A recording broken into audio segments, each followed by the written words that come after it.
2005 through 2010 Jeep Grand Cherokee that's two-wheel drive, front wheel bearing replacement. I'm Brian Essa from How to Automotive. I'm going to walk you step by step through the process of changing out the wheel bearing.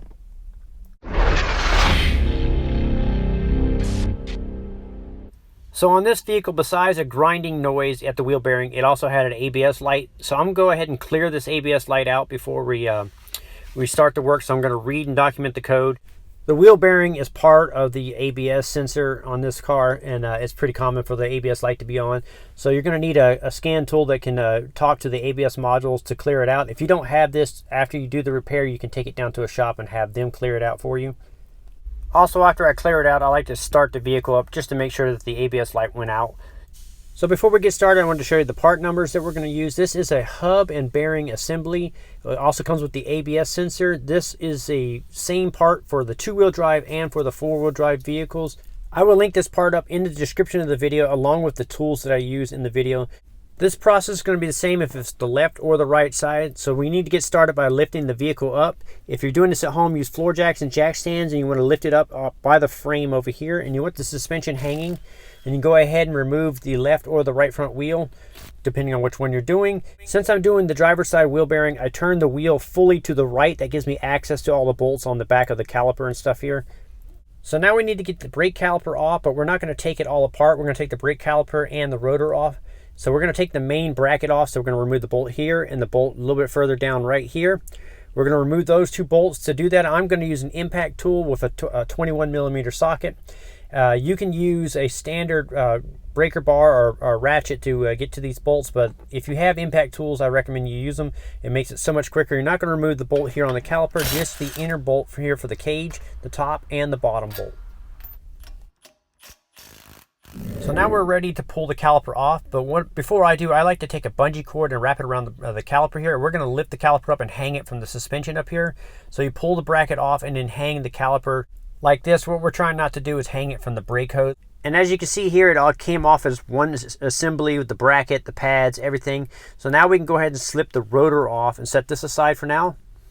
Now that we got the caliper hanging and we got the rotor off, we need to get the ABS wire here. We need to follow this up along the spindle here and unplug it from its little mounts. And to do that, I like to use these little these tools that you use for popping off panels and stuff like that. They're this one's a metal one made by VIM. I'll link it up in the description. So you just hook it behind the clip like this, and you pull the clip out of the spindle like this. We're not worried about if we break any of these clips or anything, because the new one comes with all the new hardware to remount it. So we're going to go ahead and take these out. So you just follow the wire around and pop them out of all their little catches here, and just kind of take note of how they're routed. So when we go back in, we route them exactly the same way.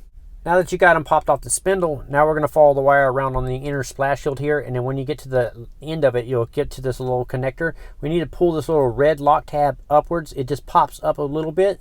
Once you get it popped up, then you can squeeze the tab and unplug the electrical connector.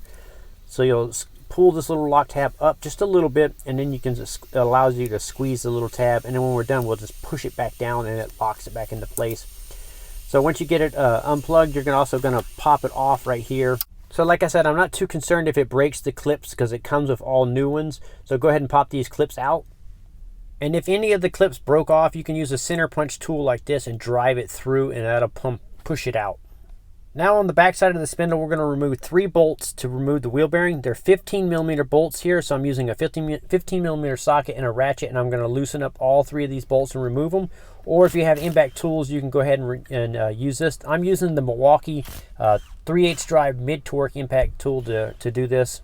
Now that you have the bearing unbolted, you can use a hammer and you can tap it from the back side like this and drive the bearing out of the spindle. If you live in the Rust Belt, this may be a little bit tougher for you guys, but since I'm here in Southern California, this thing popped out pretty easy. I just had to whack it a few times and it came right out. So when it comes off, it's going to come off with the backing plate and everything. So you don't want it to go flying. You want to make sure you catch it before it flies off. That way it doesn't damage the backing plate when you come off. So now we got the bearing off, we're going to clean up the hub here, or the spindle. We're going to use wire brushes and clean out any debris or corrosion that may be in here and get this nice and clean. You can use a roll-lock disc or a die grinder and buff this out and get it nice and clean. So now we need to transfer our backing plate over to our new bearing. So you're just going to slide it off just like this, and you're going to feed the wire, the ABS wire, through the backing plate like this. and remount it. And you can see where the slot is, where the ABS sensor goes. So you just line it up with the slot like this, and make sure you don't put it on backwards. And now we're going to slide the bearing back onto the spindle here. And while it's still loose, we're going to start all 3 bolts by hand. We're going to feed the cable back through here and make sure it's not kinked or pinched between anything here. Before you start the 3 bolts, it's a good idea to put some thread locker on the threads here. I like to use the red. This will prevent the bolts from vibrating loose and coming back off. I will link the thread locker up in the description also. So once you get the thread locker on the bolts, go ahead and start them all 3 by hand.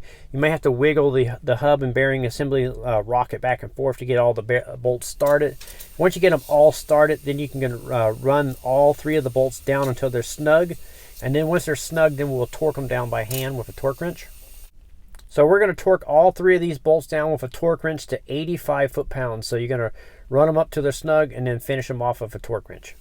Now you can re-secure the ABS wire here. We're just going to take the loom holders, the new ones, and push them back into the little holes here on the spindle, and just keep routing it around the exact same way we took it off.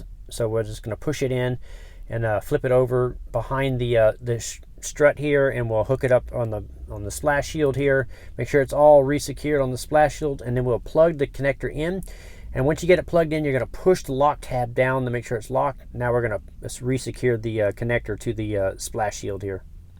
Before we install the rotor, I like to take a wire wheel or a roll-lock disc and buff off the rust on the inside of the rotor. That way when we mount it onto the hub, it fits nice and flush. And I also do the outside here, just buff it off real quickly and get it nice and clean. And then I'll go ahead and reinstall it. Then I put a lug nut to hold it in place. And now we can take the caliper and slide it back over the rotor. As I'm doing this, I'm using my fingers to spread the pads apart and then slip it back over the rotor like this. And now we're going to start the 2 main bolts here on the back. Before we do, I put a little bit of red thread locker on these bolts here, and then we're going to run them down to their snug and torque them down to 125 foot-pounds. Also be careful not to twist the brake hose when you go to put it back on. Make sure it's mounted right. Now you can go ahead and remove the lug nut, and we can go ahead and install the wheel and torque this down.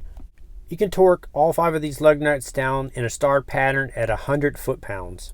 So I will link up the thread locker, the wheel bearing, and the impact tools that I use in this video in the description. I'm Brian Essick from How To Automotive. I'd like to thank you guys for watching, encourage you to subscribe, invite you to head over to the howtoautomotive.com website for more valuable videos like this. Thank you again for watching.